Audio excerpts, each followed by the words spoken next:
అధిక దిగుబడినిచ్చే పశుగ్రాసాల్లో హైబ్రిడ్ నేపియర్ను రారాజుగా చెబుతారు.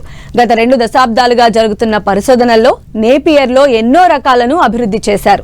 అయితే ఇటీవలి కాలంలో అందుబాటులోకి వచ్చిన సూపర్ నేపియర్, రెడ్ నేపియర్ గ్రాసాలు పశు పోషకులకు పెద్ద వరంగా మారాయి. ఆకులో నూగు తక్కువ ఉండి ఎత్తు ఎక్కువ పెరిగే ఈ గ్రాసాలు ఎకరాకు 200 టన్నుల దిగుబడినివ్వడం విశేషం.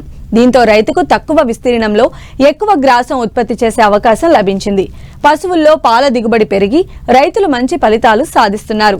ఈ నేపియర్ రకాల సాగు గురించి తెలియజేస్తున్నారు వెంకటరామన్నగూడెం గేదెల పరిశోధనా స్థానం సీనియర్ శాస్త్రవేత్త డాక్టర్ రవికుమార్.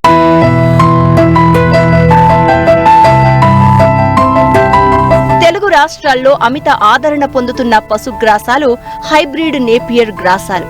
ప్రస్తుతం సాగులో ఉన్న అన్ని హైబ్రిడ్ నేపియర్ రకాల కంటే సూపర్ నేపియర్ తో పాటు ఇటీవల వెలుగులోకి వచ్చిన రెడ్ నేపియర్లు అధిక దిగుబడిని అందిస్తున్నాయి. పశుగ్రాసాల సాగులో ఎన్నో ఏళ్లుగా రైతులు ఎదుర్కొంటున్న సమస్యలకు ఈ నేపియర్ రకాలు పరిష్కారం చూపిస్తున్నాయి.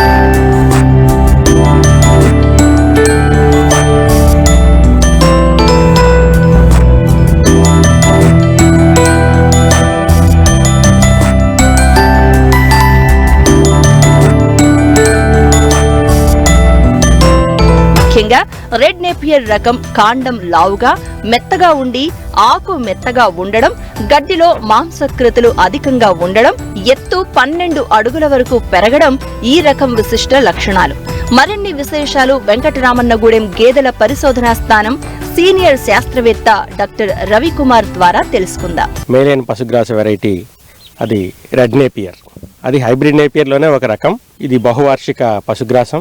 ఇది బాగా ఏపుగా పెరిగి 12 అడుగుల ఎత్తు వరకు పెరిగి ఎకరానికి ఏడాదికి దాదాపు 200 మెట్రిక్ టన్నుల పచ్చిమేత ఇచ్చేటువంటి అధిక దిగుబడి గల బహువార్షిక పశుగ్రాసం. బహువార్షికాల వల్ల లాభాలు ఏంటంటే తొలి కోత 80 నుంచి 90 రోజుల్లో వస్తుంది. తర్వాతి కోతలు కేవలం 40-45 రోజుల వ్యవధిలోనే వచ్చి మనకి 5-6 ఏళ్ల పాటు ఆ భూమిని మనం దున్నటం కానీ మళ్ళీ విత్తనాలు వేసుకోవాల్సిన ఖర్చు కానీ ఇటువంటివేమీ ఉండదు సౌలభ్యం. అదే మనం ఏకవార్షికాల్లోకి వచ్చినట్టయితే మొక్కజొన్న కానీ జొన్న కానీ కోత 80 నుంచి 90 రోజుల్లో వస్తుంది. ఆ తర్వాత మళ్ళీ మనం భూమిని దున్నుకోవాల్సి ఉంటుంది, మళ్ళీ తాజాగా కొత్తగా విత్తనాలు కొనుక్కోవాల్సి ఉంటుంది.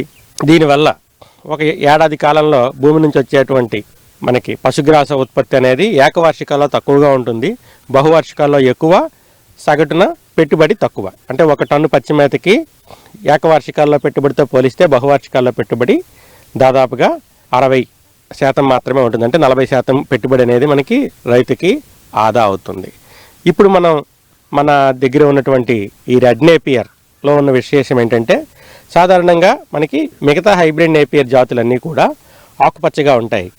ఇది కాస్త ఎరుపు రంగులో వస్తుంది, గులాబీ రంగులోకి వస్తుంది. ఈ రెడ్ నేపియర్ అనేది మనకి విదేశాల్లో అభివృద్ధి చేయించబడి ఉంది. ఇప్పుడు ఈ మధ్యనే మన దేశంలో ప్రవేశపెట్టబడింది. ఈ రెడ్ నేపియర్ యొక్క కాండం చాలా మెత్తగా ఉంటుంది, పశువు చాలా ఇష్టంగా తింటుంది, అధికంగా తింటుంది. అలాగే మాంసకృతుల శాతం కూడా 8 నుంచి 10% ఉంటుంది. అది కాకుండా మనకి ఈ వైటమిన్ ఏ కంటెంట్ కూడా మనకి రెడ్ నేపియర్లో కొంచెం అధికంగా ఉంటుంది. చూడడానికి కొంచెం ఆకర్షణీయంగా ఉంటుంది. దానివల్ల రైతు సోదరులకు మనకు ఇది కొద్దిగా సాగు కూడా అనుకూలంగా ఉంటుంది.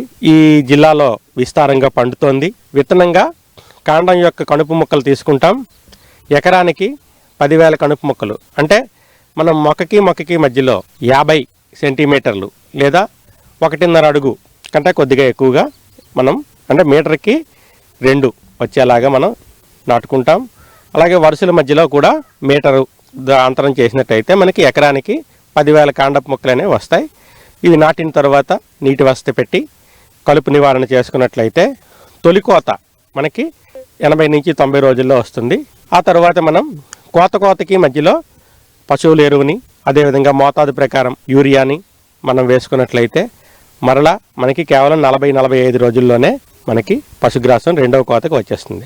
సో దీనివల్ల సంవత్సరానికి నీటి వసతిని బట్టి 5 నుంచి 6 కోతలు వచ్చి సంవత్సరానికి దిగుబడి మనకి 100 మెట్రిక్ టన్నులు అనేది వస్తుంది. ఇప్పటి వరకు సాగు చేస్తున్నటువంటి కో1, కో3, కో4 తర్వాత ఏపీబిఎం ఇటువంటి రకాల వల్ల ఎకరానికి సంవత్సరానికి 100 టన్నుల వరకు వస్తే ఈ రెడ్ నేపియర్ అనేది మనకి 180 నుంచి 200 టన్నుల వరకు వచ్చేటువంటి అధిక దిగుబడి కలిగినటువంటి బహువార్షిక పశుగ్రాసం.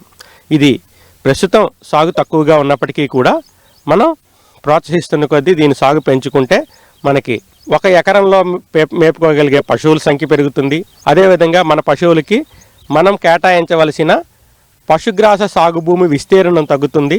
తక్కువ విస్తీర్ణ పశుగ్రాసంతో మనం ఎక్కువ పశువులు మేపుకునే అవకాశం ఉంటుంది. అదేవిధంగా పాల దిగుబడి, ఉత్పత్తి, పునరుత్పత్తి ఇవి కూడా మనకి బాగుంటాయి. అందువల్ల ఇక్కడ ప్రస్తుతం వెంకటరామన్నగూడెంలో ఉన్నటువంటి గేదెల పరిశోధనా కేంద్రంలో దీని యొక్క కాండపు మొక్కలు అనేవి అందుబాటులో ఉన్నాయి. రైతు సోదరులు ఎవరైనా సరే మమ్మల్ని సంప్రదించి వారు వచ్చే సమయానికి మొక్కలు కనుక లేనట్లయితే వారం 10 రోజుల్లో తయారైనట్టయితే ఆ సమాచారం మేము చెప్తాము. ముందుగా సమాచారం తెలుసుకుని ఇక్కడికి వచ్చినట్టయితే లభ్యతను బట్టి రైతులకు వీటి యొక్క సరఫరా కూడా చేయడానికి సిద్ధంగా ఉన్నాం. దేశంలోని అనేక రాష్ట్రాల్లో అధిక విస్తీర్ణంలో సాగవుతున్న పశుగ్రాసం సూపర్ నేపియర్ ఎకరాకు 250 టన్నుల వరకు దిగుబడి రావడం, పోషక విలువలు అధికంగా ఉండడంతో పాడి పశువులు, జీవాల పోషణలో రైతులు మంచి ఫలితాలు సాధిస్తున్నారు. గతంలో 10 పాడి పశువులు, 60 జీవాలకు 2 ఎకరాల్లో పచ్చిగడ్డి సాగు చేయాల్సి వచ్చేది. కానీ సూపర్ నేపియర్ అయితే ఎకరం భూమి సరిపోతోంది. సూపర్ నేపియర్ సాగుతో రైతులు మంచి ఫలితాలు సాధించవచ్చు అంటూ తెలియజేస్తున్నారు శాస్త్రవేత్త. ఇప్పుడు మనం ఉన్నటువంటి ఈ పశుగ్రాస క్షేత్రంలో ఉన్న వెరైటీ ఇది సూపర్ నేపియర్. థాయిలాండ్ దేశంలో అభివృద్ధి పరచబడి ఒక 5-6 సంవత్సరాల క్రితం తొలిసారిగా ఈ సూపర్ నేపియర్ అనేది మనకి దట్టంగా పెరిగి ఎత్తుగా పెరగటం వల్ల సంవత్సరానికి ఎకరానికి 200 మెట్రిక్ టన్నుల పచ్చిమేత అనేది మనకి వస్తుంది. అంటే 1 ఎకరానికి సాధారణ కో1, కో2, కో3, ఏపీబిఎన్ వంటి సాధారణ రకాలకు చెందినటువంటి హైబ్రిడ్ నేపియర్ రకాలను కనుక మనం సాగు చేసినట్టయితే ఎకరానికి 7 నుంచి 8 పశువులు మనం పెంచుకోవచ్చు ఎకరా పశుగ్రాసానికి. అదే ఈ సూపర్ నేపియర్ సాగు చేసినప్పుడు 1 ఎకరా పశుగ్రాసంతో మనం సుమారు 15 పశువులని మనం పెంచుకోవచ్చు. అంటే తక్కువ సాగు భూమితో ఎక్కువ పశుగ్రాసం ఇచ్చే రకం ఈ సూపర్ నేపియర్. సాధారణ హైబ్రిడ్ నేపియర్ రకాలలాగే ఎకరానికి 10,000 కడుపు మొక్కలు మనం కాండపు మొక్కలను మనం పొలంలో నాటుకుంటాం. అవి నీటి వసతి సరిగ్గా కలుగు చేసి భూసారం వచ్చేలా మనం పశువుల ఎరువు, అదేవిధంగా యూరియా వంటి రసాయన ఎరువులు కూడా మోతాదు ప్రకారం వేసుకొని ఆ తర్వాత మనం నాటుకున్నట్లయితే ఒక 10-15 రోజుల్లో ఒకసారి కలుపు తీయించుకున్నట్లయితే తొలి కోత నాటికి కలుపు దాదాపుగా అంతరించిపోతుంది. 2-3 కోతలు వచ్చేసరికి మన దుబ్బుల మధ్యలో దూరం తగ్గి దుబ్బులు విస్తారంగా జరిగి నేలపైన ఎటువంటి సూర్యరశ్మి వెళ్ళకపోవడం మూలంగా దానికి అదే కలుపుని నివారింపజేస్తుంది. అంటే మనం కేవలం తొలి కోతకి ముందు మాత్రమే ఒక 2 సార్లు కలుపు తీయించుకున్నట్లయితే తరువాత కనీసం 4-5 సంవత్సరాల పాటు ఈ సూపర్ నేపియర్ పొలంలో మనం దున్నుకోవాల్సిన అవసరం కానీ కలుపు తీసుకోవాల్సిన అవసరం కానీ ఉండదు. మనం కోతకి మధ్యలో వారానికి కానీ 15 రోజులకు కానీ ఒకసారి మనం నీటి వసతి కలుగు చేసుకుంటూ ఉంటాం. ప్రతి కోత తరువాత పశువుల ఎరువు వేసుకోవాల్సి ఉంటుంది. అవసరాన్ని బట్టి తగు మోతాదులో రసాయన ఎరువులు, నత్రజని, ఫాస్ఫరస్, పొటాష్ వంటి నత్రజని ఎరువులు కనుక వేసుకున్నట్లయితే దీని యొక్క పైరు ఎదుగుదల బాగా ఉండి మనకి పచ్చిమేత అధిక మొత్తంలో అనేది వస్తుంది. ప్రస్తుతం ఆంధ్రప్రదేశ్లో అన్ని జిల్లాల్లోనే ఉంది. పశుసంవర్ధక శాఖ వారు కూడా దీనికి విస్తృత ప్రచారం కలుగజేసి రైతు సోదరులకు ఇవి కడుపు మొక్కలు అందేలా చూశారు. అయితే ఎవరికైనా కావాల్సినట్టయితే మమ్మల్ని నేరుగా సంప్రదించవచ్చు. ఇది సాగు చేసుకోవడం వల్ల మనకి ప్రధాన లాభం ఏంటంటే పశుగ్రాసం లభ్యత సంవత్సరం పొడుగునా మనకి పెరుగుతుంది. అంతేకాకుండా తక్కువ భూమితో ఎక్కువ పశువులు మేపుకోవచ్చు. పోషక పదార్థాల విషయానికి వస్తే ఇందులో 8 నుంచి 10% మాంసకృతులు ఉంటాయి. అందువల్ల మనం మాంసకృతుల పరంగా చూసినా, శక్తి పరంగా చూసినా, పచ్చిమేత పరంగా చూసినా, దిగుబడి పరంగా చూసినా ఈ సూపర్ నేపియర్ అనేది ఇప్పటి వరకు ఉన్న హైబ్రిడ్ నేపియర్ రకాలన్నిటికన్నా కూడా మేలైనది, విస్తృతంగా లభిస్తున్నది. రైతు సోదరులు ఈ వెరైటీని సాగు చేసుకోవడం ద్వారా పశుగ్రాస కొరతను అధిగమిస్తారని ఆశిస్తున్నాం.